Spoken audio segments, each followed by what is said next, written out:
हमें मिलना ही था। आपको शायद मेरी प्रेम कहानी बहुत फिल्मी लगे, पर यही सच है मेरी प्रेम कहानी का।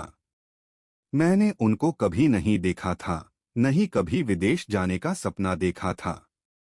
मैं तो बस आगे पढ़ना चाहती थी, पर माँ पापा मेरी शादी करवाना चाहते थे। एक दिन मैंने भी गुस्से में आकर कह दिया कि अगर आप लोग मुझसे इतने ही परेशान हो तो कर दो मेरी शादी।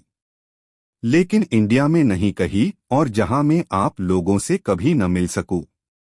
बस मेरा हाँ कहना था कि अगले ही दिन हमारे घर एक बुआजी मेरा रिश्ता लेकर आ गईं, वो भी विदेश से। मैंने भी गुस्से में हाँ कर दी, लड़के के बारे में बिना कुछ जाने बिना कुछ देखे, और मैंने फोटो देखना भी ठीक नहीं समझा। माँ पापा ने बात आगे बढ़ाई तो पता लगा लड़का डॉक्टर है हॉलैंड में। अगले हफ्ते लड़के वालों का फोन आ गया। मन बहुत डर रहा था कि एक तो लड़का डॉक्टर मेरे से बिल्कुल अलग, मैं तो पत्रकारिता की डॉक्टर थी, और वो दिमाग का दोनों का कहीं भी मेल नहीं था, ऊपर से बिना देखे हाँ कर दी थी। ये भी न सोचा था कि वो काला गोरा या फिर लंगड़ा लूला तो नहीं है, पर अब क्या।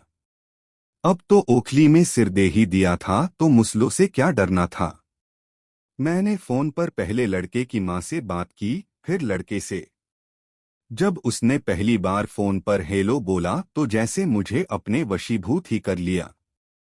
आगे उसने क्या कहा मैंने सुना ही नहीं, उसकी आवाज सुनते ही जैसे मेरे मन का डर कहीं छूमंतर हो गया, और मुझे उसी समय उससे प्यार हो गया। फिर 6 महीने तक हम दोनों में सिर्फ फोन पर ही बातें हुआ करती थी या फिर ईमेल, लेकिन हम दोनों ने अभी तक एक दूसरे को देखा नहीं था। मई में वो अपने भाई के साथ इंडिया आए, तब हमारी सगाई की तारीख पक्की हो गई थी। तब सगाई से एक दिन पहले मैंने उन्हें देखा, पर शर्म और संकोच के मारे मुंह से कुछ बोल नहीं निकल रहे थे। वो जैसे मेरे मन की बात तब समझ गए थे, इसलिए पहले मेरे भाई से बात की, फिर मुझसे। उस एक फोन की बात से जो हमारा प्यार का सिलसिला शुरू हुआ, वह आज हमारी शादी के 10 साल हो जाने पर भी कायम है। आज हमारी 2 प्यारी बेटियां हैं, और आज भी हम एक दूसरे की बात बिना कहे समझ जाते हैं। शायद हम दोनों का जन्मदिन भी एक ही दिन है, 9 फरवरी, इसलिए अभी तक हम ये ही मानते हैं कि शायद भगवान ने हमें एक ही दिन 2 अलग अलग देशों में पैदा करके भी एक साथ रहने के लिए बनाया है।